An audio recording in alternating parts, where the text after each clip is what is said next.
Hello दोस्तों, स्वागत है आपका फिर से हमारे इस YouTube ब्लॉग में। और आज हम छठ पर्व पे आपको कुछ दृश्य दिखाना चाहेंगे और अपना जो बहुजन इतिहास है उसको भी एक बार दोहराना चाहेंगे। बने रहिए हमारे साथ। तो साथियों, छठ बौद्ध महापर्व आपको जान के थोड़ा ताज्जुब होगा कि महापर्व मैं क्यों कह रहा हूँ। छठ महापर्व। छठ अगर देखा जाए तो छठ जो शब्द है वो वैदिक नहीं है। अगर यह वैदिक नहीं है तो क्या है फिर? अगर यह वैदिक होता तो ये कुरु और पांचाल क्षेत्रों में उदय हुआ होता, जहाँ वैदिक धर्म का सर्वाधिक प्रभाव था। लेकिन इसका शुरुआती उद्भव बिहार है। छठ पर्व नेपाल की तराई, बिहार और पूर्वी उत्तर प्रदेश, ये मुख्य क्षेत्रों में, इन्हीं मुख्य क्षेत्रों में मनाया जाता है दोस्तों। हेलो दोस्तों, स्वागत है आपका एक नए से ब्लॉग में। और आज हम उपस्थित हैं छठ घाट पे और बहुत सारे लोग छठ मना रहे हैं। और जैसा कि आप देख सकते हैं, ये बिहार मुख्य रूप से मनाया जाता है और नेपाल की तराई और उत्तर प्रदेश के पूर्वी क्षेत्रों में मनाया जाता है इसे। और छठ जो महापर्व है, इसे महापर्व क्यों कहा जाता है? महा शब्द ही अपने आप में एक बुद्धिस्ट संकेत की ओर बात इशारा कर रहा है। दोस्तों, छठ बौद्ध महापर्व क्यों और कैसे है? छठ को अगर देखा जाए तो छठ पर्व वैदिक नहीं है। और अगर यह वैदिक होता तो कुरु और पांचाल क्षेत्रों में सर्वाधिक होता, जहाँ वैदिक धर्म का सर्वाधिक प्रभाव था। लेकिन इसकी शुरुआत का उद्भव बिहार है मुख्य रूप से, और नेपाल की तराई क्षेत्रों में और पूर्वी उत्तर प्रदेश में ज़्यादा देखने को मिलता है। बिहार में तो है ही। इन्हीं इलाकों में छठ पर्व बड़े धूमधाम से मनाया जाता है रहा है, और अब तो दूर देशों में भी मनाया जा रहा है, बड़े बड़े शहरों में भी मनाया जा रहा है। यहाँ के लोग वहाँ जाके मना रहे हैं। नेपाल की तराई क्षेत्रों में और पूर्वी उत्तर प्रदेश और संपूर्ण रूप से बिहार में इसे मुख्य रूप से मनाया जाता है।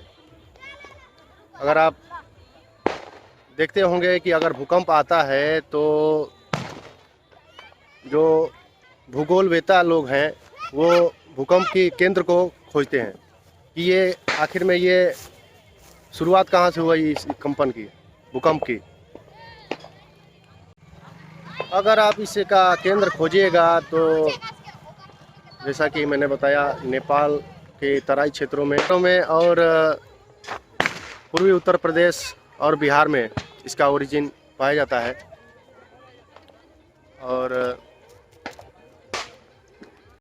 और ये वही इलाका है जहाँ भगवान बुद्ध भ्रमण किया करते थे। बोध गया, सारनाथ, लुम्बिनी और कुशीनगर।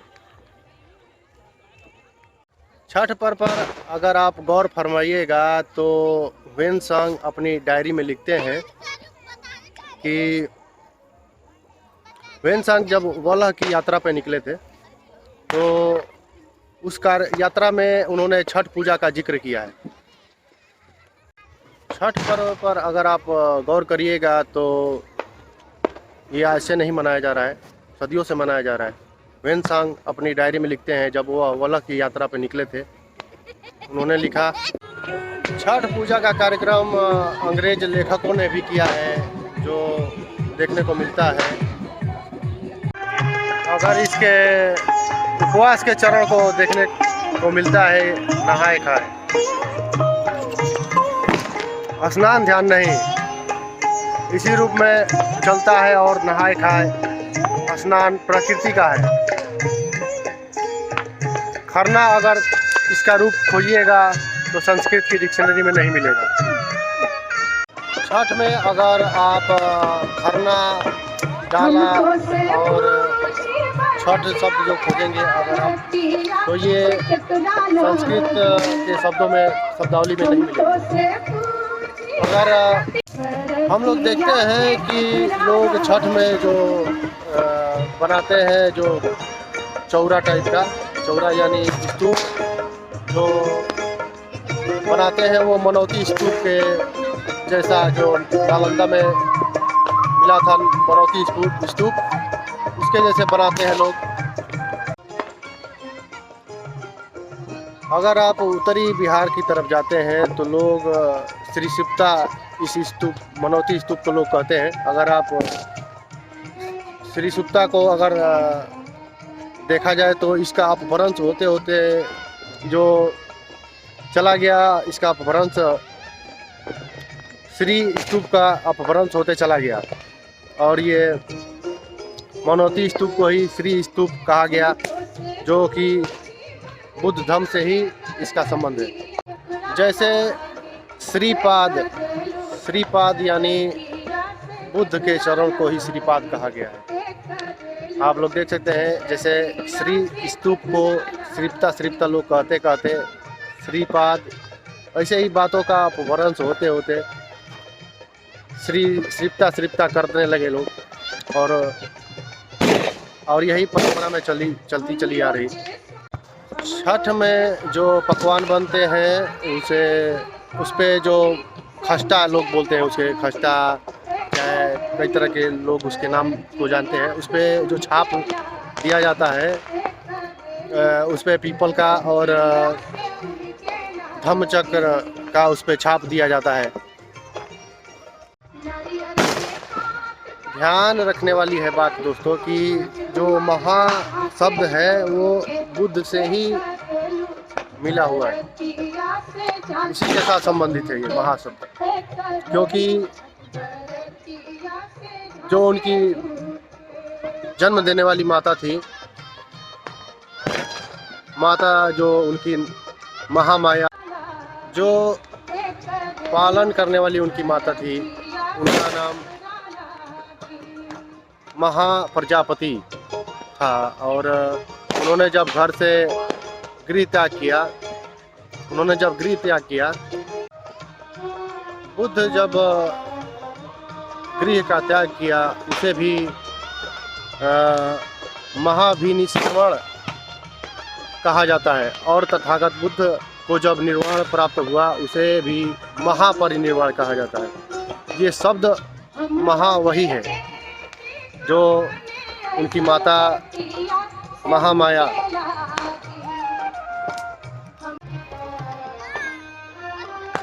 एक और ध्यान देने वाली बात है दोस्तों कि छठ में पूजा जो होती है उसमें सूर्य की उपासना होती है। आपको एक यहाँ पे विरोधाभास समझ में आ रहा होगा कि आखिरकार ये छठ में सूर्य की उपासना क्यों होती है। तो दोस्तों मैं बताना चाहता हूँ कि सूर्य को देवता का दर्जा दिया गया है। सूर्य देवता है कौन आखिर?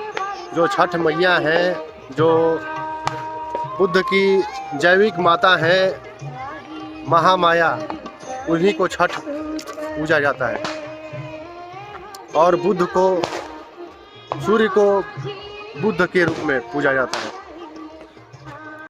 अगर आप थेरवाद के साहित्य को पढ़ेंगे तो आपको पता चलेगा कि थेरवाद में बुद्ध को दूसरा सूर्य कहा गया है और जो छठी मैया है वो बुद्ध की माता महामाया। अगर आप थेरवाद जो साहित्य पढ़ेंगे, आप जो लिखा गया है थेरवाद साहित्य में, कि आप देखेंगे कि बुद्ध को सूर्य का रूप कहा गया है, उगता हुआ सूर्य।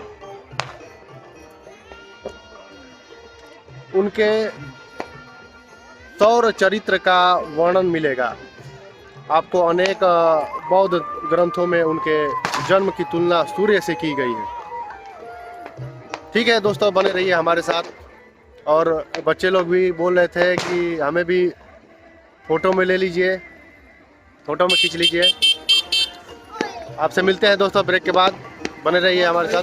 और आप लोग बताइए कि कैसा लगा ये जानकारी भरा वीडियो ब्लॉग, और अपना विचार, अपने राय मत जो भी है अपने कमेंट बॉक्स में दे सकते हैं। और चैनल को लाइक करें, सब्सक्राइब करें, बने रहिए हमारे साथ दोस्तों। आपने कीमती समय दिया इसके लिए धन्यवाद, आभार, धन्यवाद।